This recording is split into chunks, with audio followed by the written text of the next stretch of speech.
Tom was a glittering hero once more, the pet of the old, the envy of the young. His name even went into immortal print, for the village paper magnified him. There were some that believed he would be president yet if he escaped hanging. As usual, the fickle, unreasoning world took Muff Potter to its bosom and fondled him as lavishly as it had abused him before. But that sort of conduct is to the world's credit, therefore it is not well to find fault with it. Tom's days were days of splendor and exaltation to him, but his nights were seasons of horror. Injun Joe infested all his dreams, and always with doom in his eye. Hardly any temptation could persuade the boy to stir abroad after nightfall. Poor Huck was in the same state of wretchedness and terror, for Tom had told the whole story to the lawyer the night before the great day of the trial, and Huck was sore afraid that his share in the business might leak out yet, notwithstanding Injun Joe's flight had saved him the suffering of testifying in court. The poor fellow had got the attorney to promise secrecy, but what of that, since Tom's harassed conscience had managed to drive him to the lawyer's house by night and wring a dread tale from lips that had been sealed with the dismalest and most formidable of oaths. Huck's confidence in the human race was well nigh obliterated.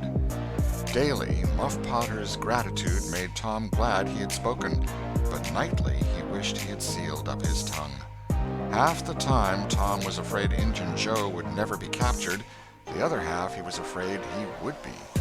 He felt sure he never could draw a safe breath again until that man was dead and he had seen the corpse. Rewards had been offered, the country had been scoured, but no Injun Joe was found. One of those omniscient and awe-inspiring marvels, a detective, came up from St. Louis, moused around, shook his head, looked wise, and made that sort of astounding success which members of the craft usually achieve. That is to say, he found a clue. But you can't hang a clue for murder, and so after that detective had got through and gone home, Tom felt just as insecure as he was before. The slow days drifted on, and each left behind it a slightly lightened weight of apprehension. End of Chapter 24. Chapter 25. Seeking the Buried Treasure. There comes a time in every rightly constructed boy's life when he has a raging desire to go somewhere and dig for hidden treasure. This desire suddenly came upon Tom one day. He sallied out to find Joe Harper, but failed of success. Next he sought Ben Rogers. He had gone fishing. Presently he stumbled upon Huck Finn, the red-handed. Huck would answer. Tom took him to a private place and opened the matter to him confidentially. Huck was willing. Huck was always willing to take a hand in any enterprise that offered entertainment and required no capital, for he had a troublesome superabundance of that sort of time which is not money. "Where'll we dig?" said Huck. "Oh, most anywhere." "Why, is it hid all round?" "No, indeed it ain't. It's hid in mighty particular places, Huck.